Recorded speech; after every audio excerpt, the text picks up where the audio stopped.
जय भीम खानदेश. चला मी आज पावभाजीला मसाला तयार करेल आहे. देखा ते कसे बनवतो मी पावभाजी.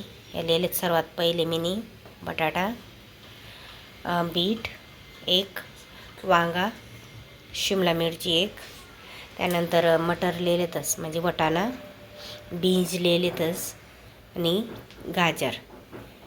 असं या सगळं मी आता कुकरमा टाकसू बॉईल करायला. थोडंसं 1 शिट्टी 2 शिट्टी अशी आणि मग फोडणी दिसू. मी कुकरमा टाकी दिलेत भाज्या सगळ्या आणि आता याला लावसू मी कुकरनं झाकण आणि 2 शिट्ट्या 1-1.5 ग्लास पाणी लेवानी आणि 2 शिट्ट्या माराने पूर्ण व्हायचे असते शिजे जास्त. देखा मी नाही कुकरला शिट्ट्याला आणू द्यात 2 शिट्टीच मग मस्त शिजाडली आणि देखा मी नाही अशी मिक्स करली नाही मी आता आणि अशी मिक्स करीस मी पूर्णपणे आणि मग भाजीला फोडणी घालावी. आणि ते का आपण घीला इस्तेमाल कर राहिलोतच. प्रत्येकाकडे बटर नाही राहस ना म्हणून आपण घीला तडका मारायला. नाही घी राहील कोणाकडे ते तेल बी टाकू शकतं तसं काहीच नाही शे. थोडं जास्त घी दिसू. देखा मसाल्याला साहित्य लिहिलेले कांदा लेमन एक टमॅटो, अद्रक लसूण पेस्ट, कस्तुरी मेथी, कोथिंबीर. त्यानंतर मसाला असा लेवाना लाल तिखट, धनिया मसाला, नमक, हळदी आणि पावभाजी मसाला वापराने एवढंच मसाला आणि जिरं.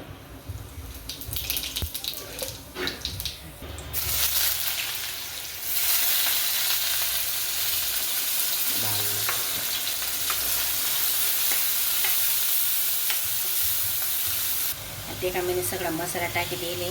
मस्त मसाला भुजाय जायले. मसाला भुजानंतर आता सगळं टमाटर वगैरे सगळं मस्त शिजे जायले आणि आता आपण जे मॅक्स करेल होतं ना ते पूर्ण आता आपण यामा टाकू आणि सगळं टाकी राहिलं तसं आपण आता पूर्ण टाकी द्यायचं. आणि देखा मी आता घी टाकी दिलं होते आई. पहिलेच तवा गरम करायला ठेच घी टाकी दिले आणि आता घी माझ्या रशात पावभाजी दिलं. पावभाजी टाकसू मी थोडीशी म्हणजे पावभाजी टाकली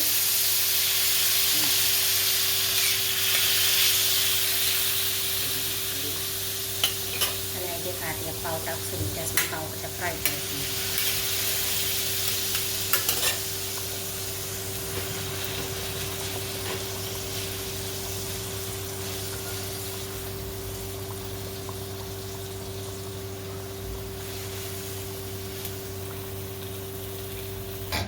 आपल्या पावभाजी होई गई. आपल्या आता पावभाजी देखा पुरी लगभग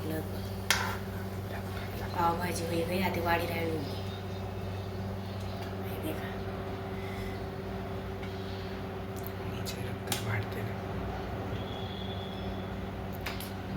वरती टाकाने आपण घी